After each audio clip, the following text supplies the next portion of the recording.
andaikan kami kaum Yahudi ayat ini turun di tengah-tengah kami, lattakhadna dzalikal yauma 'idan, pasti kami akan menjadikan hari itu sebagai hari raya. Qala ayyu ayatin, kemudian Umar bertanya, ayat apa itu? Qala, kemudian orang Yahudi berkata, al-yauma akmaltu lakum dinakum wa atmamtu 'alaikum ni'mati wa raditu lakumul Islam madina. Bayangkan, orang Yahudi saja peduli dengan agama Islam, dan bahkan dia tahu ayat apa yang sangat penting yang mana menunjukkan kesempurnaan Islam. Kenapa kita sebagai umat Islam tidak sadar bahwa agama kita ini sudah sempurna?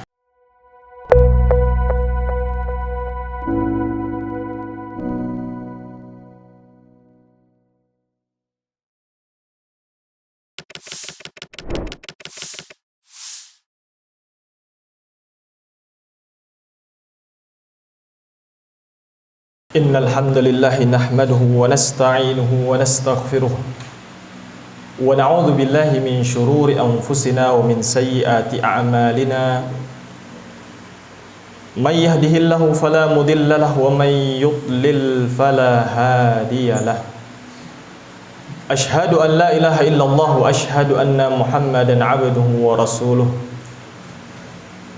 Allahumma fasalli wa sallim wa barik ala sayyidina Muhammad wa ala ali Muhammad. Amma ba'du, fa ya ibadallah, inni usikum wa nafsi bi taqwallah wa qad fazal muttaqun.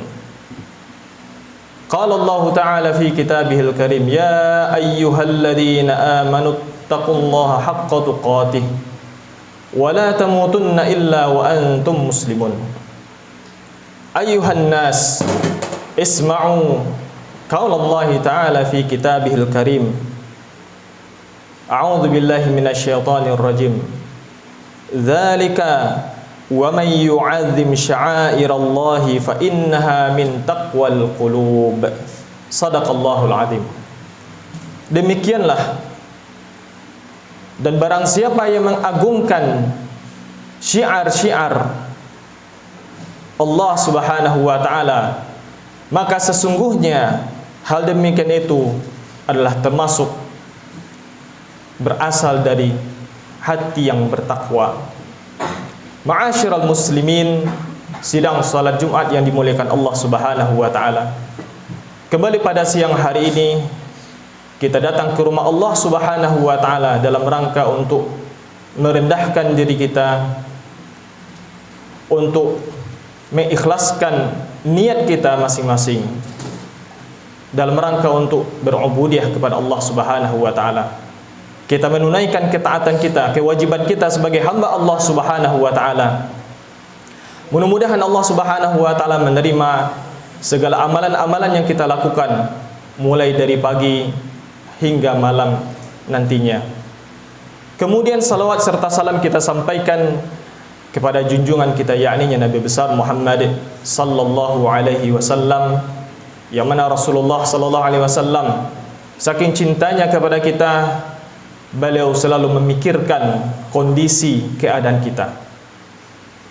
Begitulah Rasulullah sallallahu alaihi wasallam demi umatnya, mulai dari awal beliau diutus oleh Allah Subhanahu wa taala sampai akhir hayatnya masih mementingkan, masih mengingat tentang keadaan umatnya. Ummati ummati, umatku. Bagaimana keadaan umatnya setelah Rasulullah sallallahu alaihi wasallam?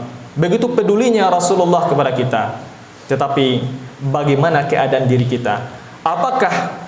Adakah hati kita mengingat Rasulullah, mengingat perjuangan Rasulullah sallallahu alaihi wasallam? Dan bahkan sampai akhirat nanti, Rasulullah sallallahu alaihi wasallam tidak saja di dunia ini tapi di akhirat nanti, ketika masing-masing dari umat manusia melintasi sirat, para nabi berada di hujung sirat, kemudian masing-masing dari umat, masing-masing dari nabi melihat keadaan umatnya, apakah selamat atau tidak ketika melintasi sirat. Ketika Rasulullah SAW melihat umatnya lewat, ketika jatuh, Sangat sedih Rasulullah SAW, sehingga Rasulullah mendoakan, salim, salim, ya Allah, selamatkan ya Allah, selamatkan ya Allah. Sampai akhirat pun Rasulullah SAW mementingkan, memikirkan keadaan kita. Ma'asyiral muslimin dimuliakan Allah Subhanahu wa taala. Berangkat dari ayat yang kita bacakan tadi, yaitu terdapat dalam surat Al-Hajj ayat 32.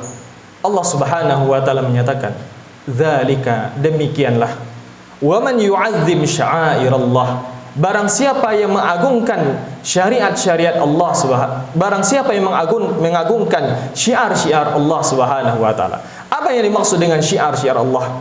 Segala sesuatu yang merupakan ciri khas dari ajaran Allah Subhanahu wa taala.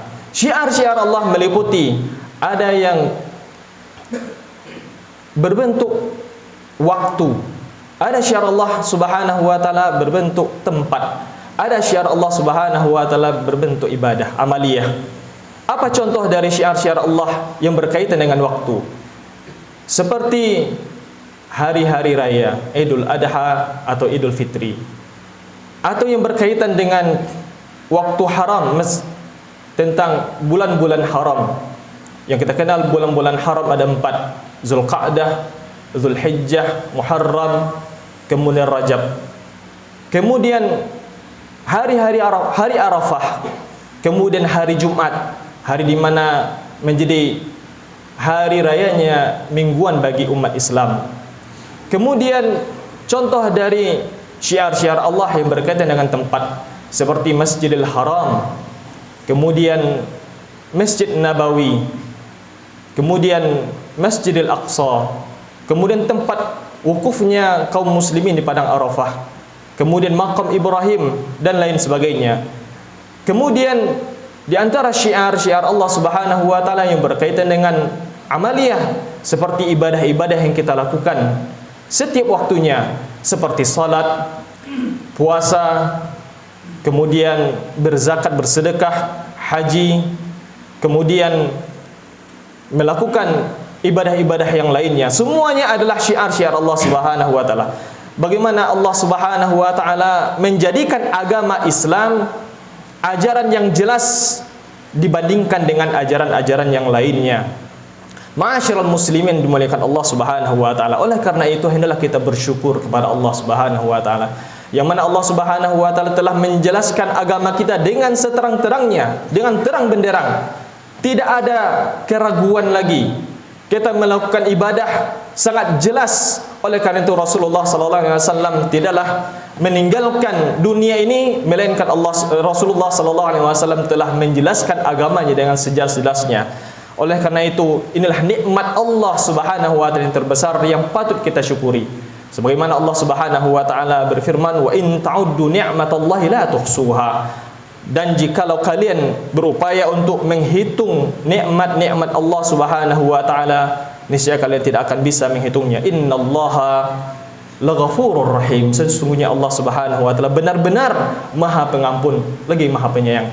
Semua syiar-syiar itu adalah suatu bentuk kasih sayang Allah Subhanahu wa taala kepada kita. Seorang ulama ahli tafsir bernama Shadiq Hasan Khan, dalam kitabnya Tafsir Fathul Bayan, beliau dalam menafsirkan ayat ini berkata, "Dan seandainya kalian bersungguh-sungguh dalam menghitung nikmat Allah Subhanahu wa taala dan jiwa kalian letih untuk itu, niscaya kalian tidak akan mampu untuk melakukannya." Dalam menghitung nikmat yang ada pada diri kita saja kita tidak bisa menghitungnya, apalagi nikmat-nikmat yang lainnya yang Allah berikan kepada kita. Apalagi bagaimana cara mensyukurinya itu tentu lebih berat. Menghitung saja, mengingat saja lemah, dhaif, tidak mampu kita melakukannya, apalagi kita melakukan hak Allah Subhanahu wa taala atas diri kita, yaitu mensyukurinya. Bagaimana cara mensyukurinya? Yaitu apa yang Allah minta kepada kita, apa yang Allah tuntut dari diri kita. Itulah cara bersyukur kepada Allah Subhanahu wa taala. Alhamdulillah dalam waktu ini, pada hari ini kita dapat mewujudkan, alhamdulillah, karunia Allah Subhanahu wa taala. Kita mampu untuk datang ke rumah Allah Subhanahu wa taala, panggilan hati, panggilan Allah Subhanahu wa taala untuk berubudiah kepada Allah Subhanahu wa taala. Mudah-mudahan Allah Subhanahu wa taala menerima ibadah kita. Ma'asyiral muslimin dimuliakan Allah Subhanahu wa taala. Berkata orang bijak, sesungguhnya setiap bagian dari tubuh manusia ini, andaikan terdapat satu cacat saja atau satu kekurangan saja pada dirinya, pasti berkuranglah rasa nikmat itu atas manusia. Dan andaikan dia memiliki harta, andaikan dia memiliki uang untuk menggantinya, tentu dia akan mau mengeluarkannya sebanyak-banyaknya. Bayangkan, satu nikmat saja andaikan tidak ada. Nikmat bagaimana alis kita, salah satu dari alis kita ini tidak ada, mungkin kita merasa malu, mungkin kita merasa tidak enak, atau gigi kita ada yang copot atau ada yang tanggal. Tentu merasa ketika kita makan hilang rasa nikmatnya.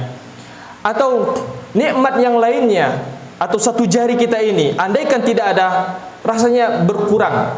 Maka oleh karena itu, ma'asyiral muslimin dimuliakan Allah Subhanahu wa taala, inilah nikmat Allah yang Allah berikan. Kemudian sungguh semua nikmat yang Allah tetapkan atas manusia sudah sempurna, sudah paripurna, tidak ada lagi yang kurang. Tetapi banyak manusia tidak sadar ada nikmat yang paling besar yang dilupakan oleh manusia, yaitu nikmat beragama Islam. Nikmat Allah Subhanahu wa taala memberikan sarang keimanan, iman bersarang di dalam hati kita. Itulah yang dilupakan oleh manusia. Sepertinya seakan-akan iman itu tidak ada artinya.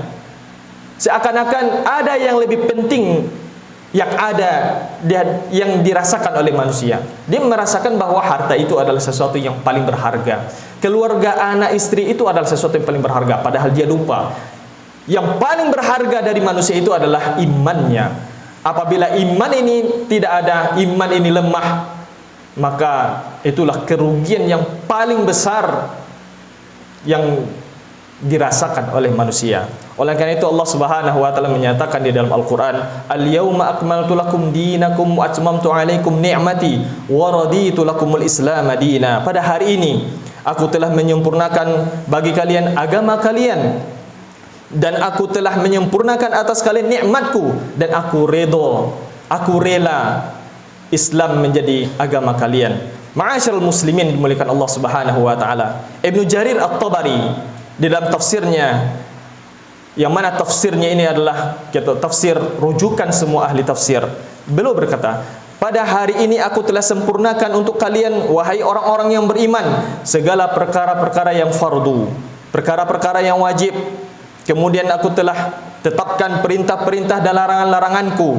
Kemudian aku telah tetapkan yang halal dan yang haram, dan aku turunkan semua itu sebagaimana yang tercantum dalam kitabku, serta aku jelaskan maksudnya pada kalian sebagaimana yang aku wahyukan atas lisan Rasulku, dan dalil-dalil yang aku tegakkan untuk kalian atas segala apa yang akan kalian butuhkan berkaitan dengan urusan agama kalian, maka semuanya sudah sempurna. Ma'asyiral muslimin dimuliakan Allah Subhanahu wa taala.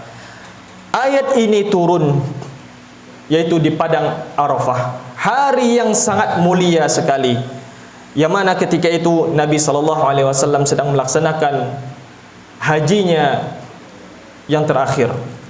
Rasulullah SAW dalam sejarah memang melaksanakan haji hanya satu kali saja, karena Rasulullah SAW memiliki rintangan yang banyak sekali. Walaupun Rasulullah sebelumnya memiliki kemauan atau keinginan untuk melaksanakan haji, tapi banyak rintangan-rintangan yang dialami oleh Rasulullah dari pihak musuh-musuhnya, yaitu kafir Quraisy, sehingga Rasulullah SAW baru bisa melaksanakan di akhir-akhir hayatnya. Yang mana pada hari Arafah itu turunlah ayat ini, yang mana Rasulullah SAW memberikan kabar gembira bahwasanya agama yang Allah turunkan kepada beliau untuk umatnya telah sempurna. Artinya tidak perlu lagi ada penambahan atau pengurangan. Ma'asyiral muslimin dimuliakan Allah Subhanahu wa taala, padang Arafah, hari Arafah, hari yang sangat mulia sekali. Bagaimana tidak mulianya? Di antara keistimewaan hari Arafah, di antara yang pertama adalah hari di mana Allah Subhanahu wa taala menyempurnakan syariat agama Islam ini. Al-yauma akmaltu lakum dinakum. Pada hari ini aku telah sempurnakan agama kalian. Ma'asyiral muslimin dimuliakan Allah Subhanahu wa taala. Umar bin Khattab radhiyallahu anhu pernah didatangi oleh seorang laki-laki Yahudi, rajulan minal Yahud. Qala lahu, Ya Amiral Mukminin, wahai Amiral Mukminin, wahai pemimpinnya orang-orang yang beriman. Ayatun fi kitabikum, ada satu ayat di dalam kitab kalian. Taqra'unaha, kalian senantiasa membacanya. Lau alaina ma'syaral yahud, andaikan kami kaum Yahudi ayat ini turun di tengah-tengah kami, lattakhadna dzalikal yauma 'idan, pasti kami akan menjadikan hari itu sebagai hari raya. Qala ayyu ayatin, kemudian Umar bertanya, ayat apa itu? Qala, kemudian orang Yahudi berkata, al yauma akmaltu lakum dinakum wa atmamtu 'alaikum ni'mati wa raditu lakumul Islam madina. Bayangkan, orang Yahudi saja peduli dengan agama Islam, dan bahkan dia tahu ayat apa yang sangat penting yang mana menunjukkan kesempurnaan Islam. Kenapa kita sebagai umat Islam tidak sadar bahwa agama kita ini sudah sempurna? Orang Yahudi tahu bahwa agama kita telah sempurna. Oleh karena itu mereka, karena hasad, mereka berupaya bagaimana caranya umat Islam ini sehingga bergeser dari keteguhannya di dalam beragama, keistiqomahannya di dalam beragama. Itulah upaya orang-orang Yahudi karena kebencian mereka. Dan ketika itu Umar merasa, pernah berkata kepada Rasulullah, ya Rasulullah, kalau seandainya agama ini telah sempurna, tidaklah dia sempurna, pasti berikutnya akan menjadi kurang, akan berkurang. Sehingga ada perkataan Umar yang terkenal, Islam ini akan lepas syariatnya sedikit demi sedikit, urwatan, sedikit demi sedikit, sehingga kita tidak menyadari bahwa Islam yang kita jalani ternyata sudah bergeser jauh. Seakan-akan kita sudah tidak lagi menjalani syariat Islam sebagaimana yang diturunkan Allah Subhanahu wa taala. Kita hanya akan menemukan Islam itu hanya tinggal nama. Karena apa? Karena umatnya telah lari dari syariatnya. Ma'asyiral muslimin dimuliakan Allah Subhanahu wa taala. Kemudian ada keistimewaan lainnya dari hari Arafah, yaitu hari di mana banyak manusia dibebaskan dari api neraka. Rasulullah sallallahu alaihi wasallam mengatakan, "Ma min yaumin aktsaru min ayyu'tiqa Allahu fihi 'abdan minan nar mi yaumin Arafah." Tidaklah ada satu hari di mana Allah Subhanahu wa taala banyak membebaskan manusia di dalamnya selain hari Arafah. Sehingga hari Arafah itu adalah hari yang sangat istimewa sekali. Ma'asyiral muslimin dimuliakan Allah Subhanahu wa taala. Kemudian Allah Subhanahu wa taala menjadikan hari Arafah ini sangat istimewa. Bagaimana tidak? Yang mana Rasulullah sallallahu alaihi wasallam mengatakan ibadah puasa di hari Arafah, di hari Arafah ini akan membebaskan, akan menghapuskan dosa 2 tahun. Sebagaimana Rasulullah sallallahu alaihi wasallam mengatakan, puasa Arafah yukaffiru sanatal madiyah wa sanatal qabilah. Puasa Arafah itu dapat menghapus dosa 1 tahun sebelumnya dan 1 tahun setelahnya. Yang dimaksud dosa-dosa di sinilah dosa-dosa kecil. Adapun dosa besar hanya diampuni oleh Allah Subhanahu wa taala dengan bertaubat kepada Allah Subhanahu wa taala. Ma'asyiral muslimin dimuliakan Allah Subhanahu wa taala. Oleh karena itu, apa yang dilakukan oleh Rasulullah sallallahu alaihi wasallam dalam mengisi, apa yang paling sering diucapkan oleh Rasulullah sallallahu alaihi wasallam ketika di hari Arafah ini, Rasulullah mengatakan, khairud doa yaumi Arafah. Sebaik-baik doa adalah doa pada hari Arafah. Wa khairu ma qultu ana wan nabiyyun, dan sebaik-baik perkataan yang aku ucapkan juga yang diucapkan oleh para nabi-nabi sebelumku adalah kalimat la ilaha illallah wahdahu la syarikalah lahul mulku wa lahul hamdu wa huwa ala kulli syai'in qadir. Kalimat yang paling sering diucapkan oleh Rasulullah sallallahu alaihi wasallam dan juga nabi-nabi sebelumnya ketika di hari Arafah ini adalah kalimat la ilaha illallah wahdahu la syarikalah lahul mulku wa lahul hamdu wa huwa ala kulli syai'in qadir. Ma'asyiral muslimin yang dimuliakan Allah Subhanahu wa taala. Mudah-mudahan apa yang kita sampaikan bermanfaat. Fa'tabiru ya ulil absar la'allakum tuflihun.